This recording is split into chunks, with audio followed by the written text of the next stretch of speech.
नमस्कार. आज मी मडिलगे खुर्द इथं आलो आहे. तर इथं यांना 10-15 दिवसापूर्वी आपण ऑल इन वन टॉनिक हे या खोडव्या पिकासाठी यांना दिलं होतं. तर त्याचा काय रिझल्ट आला आज त्यांच्याकडनं जाणून घ्या. नमस्कार साहेब. नमस्कार. आपलं नाव? सुनील बाळासाहेब खराडे, गाव? मडलिके खुर्द.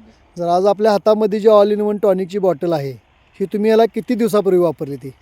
साधारण मी 15 दिवसापूर्वी खोडव्यावर फवारणी केली बरं. आणि बगला मारून खतात चोळून एक पाणी पाजलं एक 15 दिवसापूर्वी. हां. त्याच्यामुळं खोडव्याला म्हणजे फुटवा बी जास्त आलाय हां. आणि बऱ्यापैकी म्हणजे जिथं खोडवं उठणार नव्हतं ते पण खोडवं उठलंय. तर आज तुम्ही बघू शकता अशा पद्धतीने यांच्या खोडव्याला जे फवारणी केल्यानंतर हे असे फुटवे झालेले आहेत. खोडव्यावरती आपण पहिली फवारणी केली ऑल इन वनची, त्यानंतर असे फुटवे झालेले आहेत. तर सगळाच प्लॉट असा एक ठिकाणी नाही. तर तुम्ही बघू शकता ह्याचा नवीन फुटवेसुद्धा यायला लागल्यात. तर ह्याच्या आधी तुम्हाला कधी असा रिझल्ट येत होता काय? नाही, याच्या आधी कधी रिझल्ट नाही आला. असा आला नाही. नाही. हे जे तुम्ही पहिल्यांदाच खोडव्यावरती जी फवारणी केली हे पहिल्यांदा केली का ह्याच्या आधी करत होता? नाही, ह्याच्या आधी कधी करत नव्हतो आम्ही.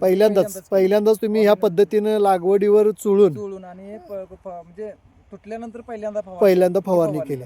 म्हणजे ह्याच्यामध्ये जर तुम्ही बघितलं आता जो हा किती दिवसांचा प्लॉट आहे हा सगळा? साधारण 15 दिवसापूर्वी. 15 दिवसापूर्वीचा प्लॉट आहे. 15 दिवसापूर्वी आपण केलेलं आहे आणि आता याचा रिझल्ट दिसतोय. तर तुम्ही समाधानी आहे काय? हा, समाधान. पुढच्या शेतकऱ्याला ह्याबद्दल काय सांगाल?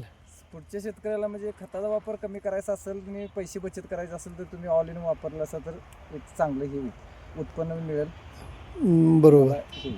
तर तुम्ही आज ऑल इन वन टॉनिक वापरून जो काय ह्या ऑल इन वन कंपनीला माहिती दिली त्याबद्दल मी तुमचा आभारी आहे.